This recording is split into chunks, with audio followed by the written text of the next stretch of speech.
심리변화행동연구소 소장 이남석입니다. 오늘은 왜 똑똑한 사람들이 사이비 종교에 빠질까에 대해서 알아보도록 하겠습니다. 보통 사이비 종교는 똑똑하지 않고 좀 바보스러운 사람들이 그 속임수에, 거짓말에 속는 거라고 생각합니다. 그런데 똑똑한 사람들이 더 사실 사이비 종교에 더 많이 빠집니다. 예전에 미국에서 태양의 사원이라고 하는 아주 거대한 사회적인 문제가 되는 전원 이렇게 죽음으로 이끈, 신도들을 죽음으로 이끈 사이비 종교가 있었습니다. 그래서 학자들이 연구를 해봤더니 거기에는 교수 그리고 사회적 지도층까지 다 들어가 있었습니다. 왜 이런 사람들이 남부러울 거 없고 이런 사람들이 왜 사이비 종교에 빠졌을까를 연구했습니다. 그 결과 레온 페스팅거라고 하는 교수가 인지부조화 이론이라는 것을 발견해냈습니다. 원래 사이비 종교는 처음부터 자기의 본색을 드러내지 않습니다. 처음부터 그 사람이 거부감을 가질 수 있는 그 종교 교리를 설파하지 않고요. 처음에는 일단 와주세요. 일단 괜찮아요. 와주세요. 와주세요 해서 더 이상 귀찮게 안 할 테니까 와주세요 합니다. 일단 갑니다. 그러면 또 부담이 없는 노래, 이렇게 즐거운 무대를 하나 같이 보게 합니다. 처음부터 교주가 나와서 이렇게 같이 예배하고 이런 것부터 시작하지 않습니다. 그래서 처음에 노래 같은 거 할 때 노래하니까 같이 박수치죠 해서 박수치게 합니다. 그러면 그런 식으로 야금야금 단계별로 행동을 유발시킵니다. 처음에 사이비 종교 얘기 들을 때는 행동을 할 거라고 생각조차 하지 않았던 것들을 행동하게 만듭니다. 그러면 사람들이 어떻게 변하냐면 나중에 예배가 다 끝나고 집에 돌아와서 생각을 할 때 잠깐만, 내가 처음에 생각했던 것보다 그렇게 나쁜 것은 아니었네 이렇게 생각합니다. 사실은 처음에는 그런 행동조차도 싫어했었는데 왜?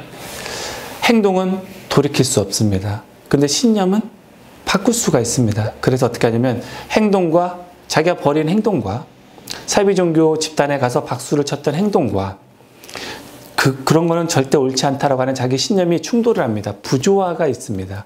그러면 어떻게 하냐면 그거를 부조화는 스트레스입니다. 스트레스를 어떻게든 사람들을 없애고 싶어 합니다. 없애는 방법은 행동은 변화시킬 수가 없는 거니까, 이미 저질러진 거니까 자기의 마음을 변화시키는 식으로 합리화를 시킵니다.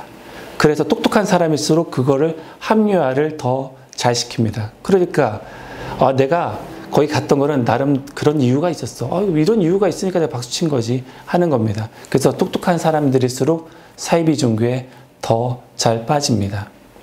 사실 사이비 종교만 이런 인지부조화를 이용하는 건 아닙니다. 콘서트장에서 보시면 특히 힙합 가수 같은 경우에 소리 질러 하고서부터 출발합니다. 시작합니다. 노래가 흥겨우니까 소리 지르라고 하지 않고요. 노래하기 전에 소리를 지르면 흥겨워집니다. 관객들이. 그리고 일반 콘서트장에서도 누구 나오셨으니까 박수 치시죠. 강연장에서도 마찬가지입니다. 박수 먼저 치고 시작하게 만듭니다. 왜? 그러면 사람의 마음이 좀 더 박수 치는 마음과 똑같이 긍정적으로 변합니다. 행동 먼저 유발시키면 그렇게 됩니다. 그래서 인지부조화 이론을 이용하는 것 중에 가장 끝판왕이라고 할 수 있는 것이 사이비 종교이고, 일상 속에서도 행동 먼저 유발을 시킵니다. 뭔가를 팔려는 사람들도 처음부터 뭔가를 딱 팔게 하지 않고요. 그 사람에게 내가 뭔가를 얻어내는 식으로부터 출발합니다. 물 한 잔만 주세요. 이렇게. 그러면 물 한 잔 주는 걸로 출발해서 나중에는 돈을 건네는 것까지 가게 되는 겁니다. 이렇게 행동 먼저 유발시키면 그 사람에게 상대방에 대한 마음이 부정적이었던 것도 긍정적으로, 뭔가를 준다는 것은 긍정적인 거니까 그렇게 일치되는 방식으로 움직여지게 되어 있습니다. 그거를 인지부조화의 이론이라고 하고요. 사이비 종교가 그거를 잘 활용하고, 똑똑한 사람들은 자기가 왜 그런 행동을 했는지에 대한 원인을 찾고 싶어 하니까 그 원인에 대해서 합리화하는 방식으로, 행동과 일치시키는 방식으로 핑계, 구실, 원인을 찾아내기 때문에 똑똑한 사람일수록 사이비 종교에 더 잘 빠지게 되어 있습니다. 감사합니다.